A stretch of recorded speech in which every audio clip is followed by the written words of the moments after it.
nako, good news mga ka-alright. Ito na naman over 100 million worth of smuggled cigarettes ay nasabat po ng ating mga kapulisan, mga kababayan. Basahin ko lamang yung article dito mga kababayan no, over 100 million worth of smuggled cigarettes seized in Bulacan, Davao del Sur. The Philippine National Police PNP hit hard against illegal trade this week, confiscating more than 100 million worth of smuggled cigarettes in separate operation in Bulacan and Davao del Sur, sending a clear warning to smuggled across the country. Grabe, no? Bulacan and Davao. Isipin niyo itong mga lugar na to, no? Bulacan at saka Davao po, no? At may mga ganito nakakapasok na mga smuggled na mga cigarettes, no? Imagine po 100 million. Ito po, ganito po talaga sinisira ng mga sindikatong itong Pilipinas dahil sa mga ganito po syempre malaking kalugian din po sa mga nagninegosyo ng maayos at lumalaban ng patas. Samantalang itong mga to pumapasok na lang ng ganun-ganun na lang, no? At sabi pa po dito, no, in Bulacan, joint operatives from PNP, CIDG Bataan, PFU, and Marilao MPS Bulacan, PPO, conducted a carefully planned entrapment at an industrial warehouse. Authorities says over 1,300 master cases of illicit cigarettes along with the trailer truck and 2 vans used to transport to contraband with estimated total value of 80 million, resulting in the arrest of 2 Chinese nationals. Chinese na naman po mga ka-alright, no? Sa mga kababayan natin dito, grabe na naman talaga. Ay nako, talagang napasukan na talaga tayo ng mga sindikato dito sa Pilipinas, no? Bakit nga ba nakakapasok itong mga to, no? Dahil ba ito no? Kumbaga, hindi natutukan ng mga nakaraan, di ba? Administrasyon, no? Sorry po, no? Real talk lang ho ito. Kasi itong mga nasasabato na to, ito ay dahil po sa pagsusumikap at sa mga talagang matinding operasyon na ginagawa po ng ating kapulisan, nasasabato yung mga ganito.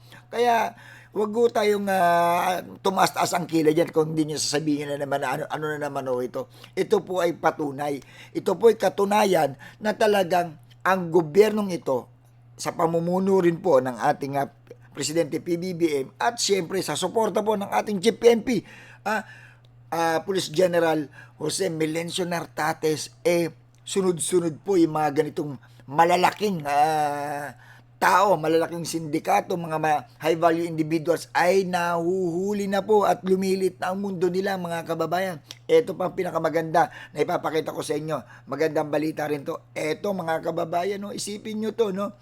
17 most wanted arrested, 122 million contraband. Nako, ano ba to? So, basahin natin yung article dito mga kababayan, no? Ito lang. Sabi dito, the Philippine National Police sustain its relentless nationwide campaign against criminality after arresting 17 wanted person, confiscating 20.43 million worth of illegal drugs and seizing 102 million worth of suspected smuggled cigarettes in a series of operation conducted with a 24 hours period. No, ito yung laging ginagawa po, no, na pinapalakas nga po ng ating Chief PNP, yung police operation. These accomplishments were recorded covering 8 a.m. February 6 to 8 a.m. to 6 a.m. na February 7, 2026.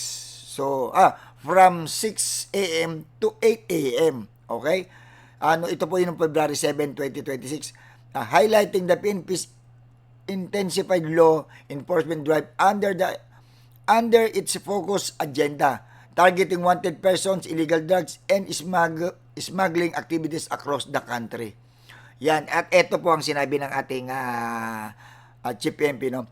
Our operation are continuous and deliberate. Hindi kami titigil hanggat hindi natin napapanagot ang mga kriminal at sindikato na sumisira sa ating mga komunidad, said PNP Chief Police General Jose Melencio Nartates.